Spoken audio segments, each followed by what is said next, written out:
Imagine being so good at football that defenders would literally have nightmares about facing you. Imagine being so talented that other world-class players would stop what they were doing just to watch you train. Now imagine having all of that and losing it in the cruelest way possible.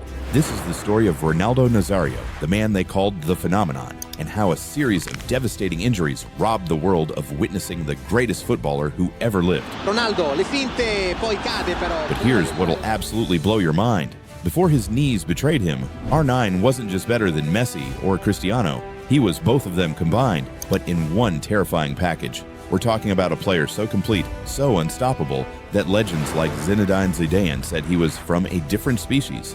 Yet most football fans today have no idea just how incredible this man truly was. I've spent weeks diving deep into R9's career, analyzing match footage, reading testimonials from the greatest players of all time, and what I discovered will change how you think about football greatness forever. Because by the end of this video, you'll understand exactly why Ronaldo Nazario's story is the most heartbreaking tale in sports history, and why he remains the greatest what-if in football. So buckle up, because this story will take you on an emotional roller coaster that'll leave you wondering what could have been if fate hadn't been so cruel.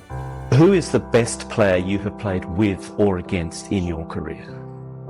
Sans hésitation, Ronaldo. Ronaldo is R9. Ronaldo the phenomenal. R9. Brazilian Ronaldo. Ronaldo Nazario. Just tell the younger audience.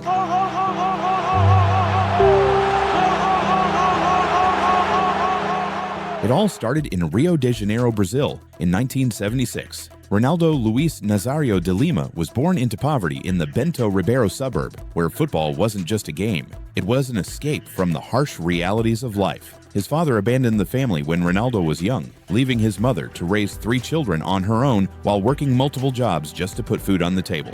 But even as a kid, there was something different about Ronaldo. While other children played with worn-out balls in the streets, Ronaldo moved like he was dancing with the ball. His first coach at Social Ramos Club later said, "I've coached thousands of kids, but I'd never seen anything like Ronaldo." At 8 years old, he was already doing things that professional players couldn't do.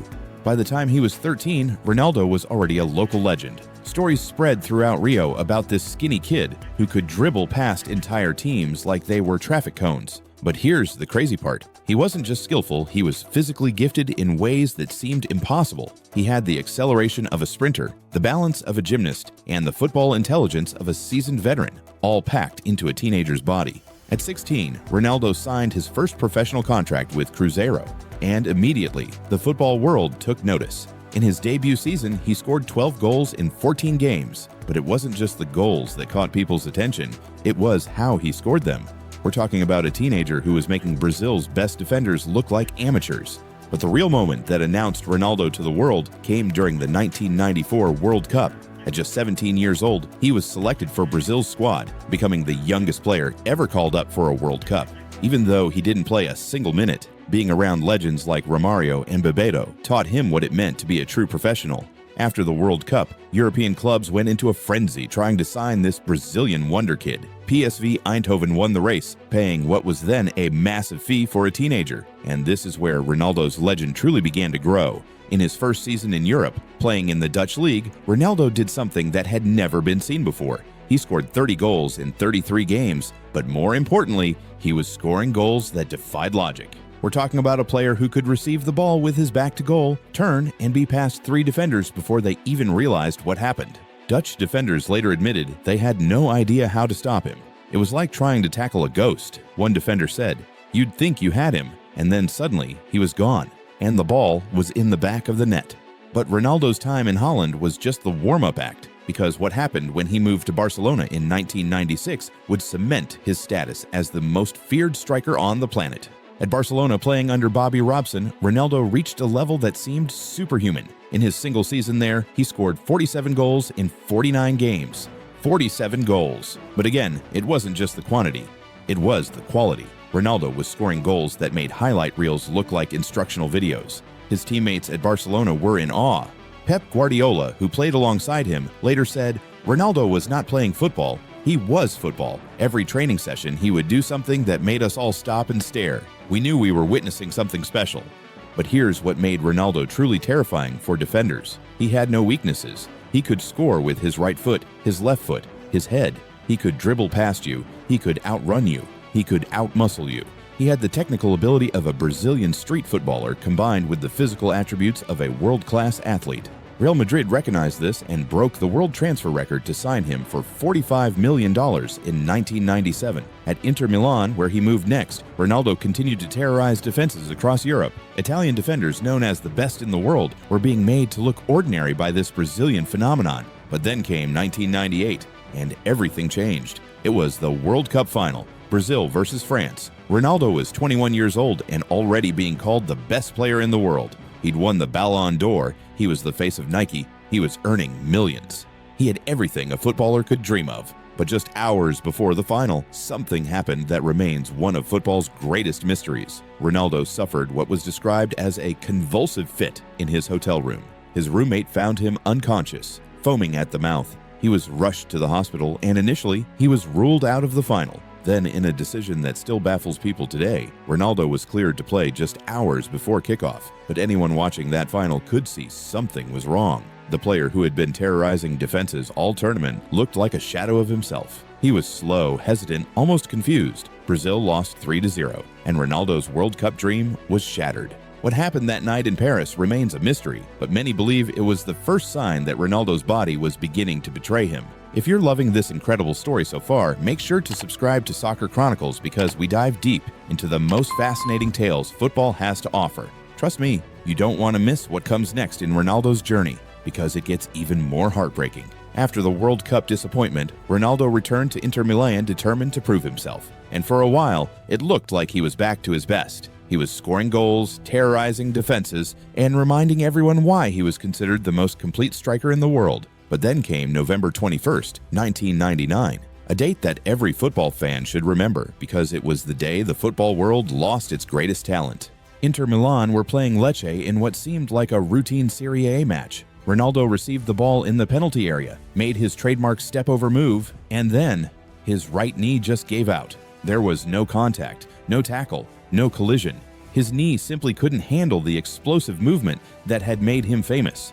The injury was catastrophic. Ronaldo had completely ruptured his kneecap tendon, an injury so severe that doctors weren't sure if he'd ever walk normally again, let alone play football. For most players, this would have been a career-ending injury, but Ronaldo wasn't most players. What followed was 18 months of the most grueling rehabilitation imaginable. Ronaldo had to learn how to walk again, then run, then eventually return to football. The mental toll was enormous. Here was a player who had been unstoppable, now struggling to do basic movements that he'd taken for granted his entire life. His physiotherapist later revealed that there were days when Ronaldo would break down crying during treatment. He would ask me if he'd ever be the same player again, the physiotherapist said. I didn't have the heart to tell him the truth, that the Ronaldo the world knew was gone forever. But somehow, against all odds, Ronaldo made it back. In April 2002, after nearly 3 years away from football, he returned to the pitch. And what happened next was nothing short of miraculous. The 2002 World Cup in South Korea and Japan became Ronaldo's redemption story. Playing with a completely different style, less explosive, more calculated, he still managed to terrorize defenses. He scored 8 goals in 7 games, including 2 in the final against Germany, leading Brazil to their 5th World Cup title. When he scored his 2nd goal in that final, Ronaldo fell to his knees and cried. It wasn't just celebration, it was relief, vindication, and pure emotion from a man who had been to hell and back. But here's the tragic part. Even though Ronaldo had won the World Cup and silenced his critics, he was never the same player. The explosive acceleration was gone. The ability to change direction instantly was gone. The player who had once made the impossible look routine was now just very, very good instead of otherworldly. And then, just when it seemed like he had adapted to his limitations, disaster struck again. In 2008, playing for AC Milan, Ronaldo suffered another devastating knee injury. This time, it was his left knee, and the damage was even worse than before. He was 31 years old, an age when most strikers are still in their prime, but Ronaldo's body had endured more trauma than players twice his age. The second injury was the final nail in the coffin. Ronaldo tried to come back, but it was clear that his body simply couldn't handle the demands of professional football anymore. In 2011, at just 34 years old, he announced his retirement. To put this in perspective, Cristiano Ronaldo is currently 40 and still playing at the highest level. Lionel Messi is 38 and still performing miracles on the pitch. But R9, who many consider more naturally gifted than both of them, was forced to retire at 34 because his knees couldn't support his genius anymore. The numbers tell only part of the story. Ronaldo scored over 400 career goals, won 2 World Cups, 3 Ballon d'Ors, and countless other trophies. But those numbers don't capture what we lost when injuries destroyed his knees. Roberto Carlos, his teammate for both club and country, said it best. People see Ronaldo's career and think it was successful, and it was. But they don't understand that we only saw maybe 60% of what he was capable of. The Ronaldo before the injuries was not human. He was something else entirely. Zinedine Zidane, who played against Ronaldo numerous times, was even more direct. Ronaldo was the best player I ever played against. Not Messi, not anyone else. Ronaldo. And that's the Ronaldo after his injuries. The Ronaldo before 1999 was from another planet. But perhaps the most telling testimony comes from defenders who faced him. Paolo Maldini, arguably the greatest defender of all time, said, "I faced every great striker of my generation, Van Basten, Batistuta, Shevchenko, Henry, but Ronaldo was different. Before his injuries, I genuinely didn't know how to stop him. He had no weaknesses." The tragedy of Ronaldo's story isn't just what happened to him, it's what the football world lost.